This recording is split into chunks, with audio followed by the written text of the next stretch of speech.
Salut à tous, on se retrouve aujourd'hui pour la toute première vidéo de la recette de la semaine.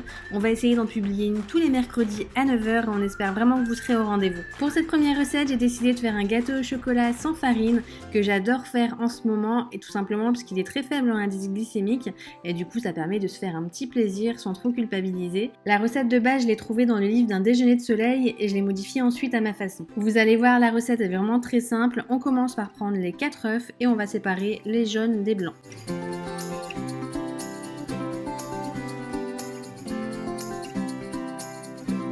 Maintenant que vous avez séparé les blancs des jaunes, il vous reste à battre les 4 blancs d'œufs pour former un blanc en neige.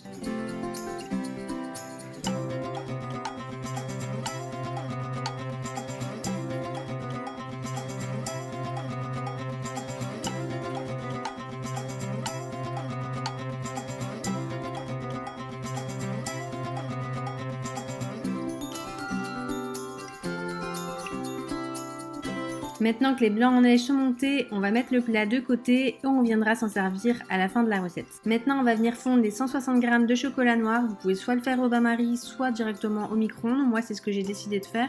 En général, je le mets à la température la plus basse. Je le mets en moyenne 4 minutes, mais je contrôle quand même avant, voir si ça a bien fondu. Pendant que le chocolat est en train de fondre, je viens couper mes 100 g de beurre en petits cubes que je viens mettre ensuite dans le saladier.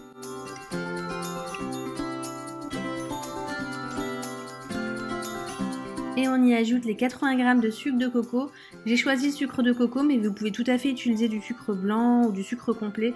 Moi, je préfère utiliser le sucre de coco tout simplement parce qu'il est plus faible en indice glycémique. Il vous reste à tout mélanger avec les mains ou un fouet, c'est comme vous préférez. Moi, je préfère le faire avec les mains parce qu'au moins le beurre ramollit plus facilement et ça doit former une pâte comme ça. Et vous pouvez commencer à allumer votre four. Moi, je l'ai mis à 160 degrés en chaleur tournante. Et j'en profite pour vérifier que mon chocolat a bien fondu. En général, les carrés sont pas tout à fait fondus, mais en mélangeant avec le reste de la préparation, ça se termine de fondre. Je peux maintenant reprendre la pâte qu'on a fait tout à l'heure et je viens ajouter les 4 jaunes d'œufs. J'ajoute également une pincée de sel et j'ajoute la poudre d'amande.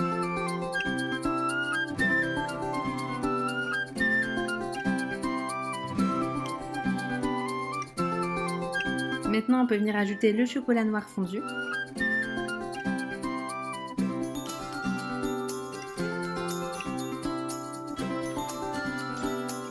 Maintenant qu'on a ajouté tous ces ingrédients, on peut venir tout mélanger. Cette fois-ci, je préfère prendre un fouet et ça va venir former une sorte de pâte. Vous allez voir, la texture doit vraiment ressembler à ça. La préparation est quasiment terminée, il nous reste à incorporer les blancs en neige qu'on a préparés tout au début. Et en fait, je prends une spatule pour éviter d'écraser les blancs en neige et je fais en fait remonter la spatule de bas en haut. Et ça permet du coup à la pâte d'être un peu plus aérée, un peu plus légère. Et donc voilà à quoi ça doit ressembler. Et maintenant, il nous reste juste à incorporer la fleur d'oranger. Alors si vous aimez beaucoup, vous pouvez en mettre plus. Si vous n'aimez pas, vous n'êtes pas obligé d'en mettre. Moi, je trouve que 2 cuillères à soupe, c'est largement suffisant.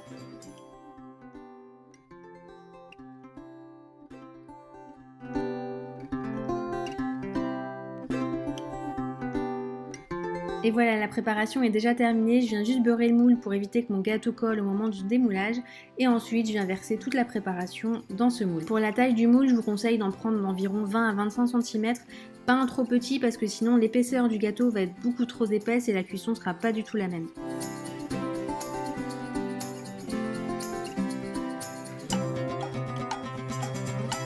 Et maintenant on peut passer à la cuisson, je viens le mettre environ 20 à 25 minutes au four et je mets surtout mon Minutaire pour éviter d'avoir une catastrophe.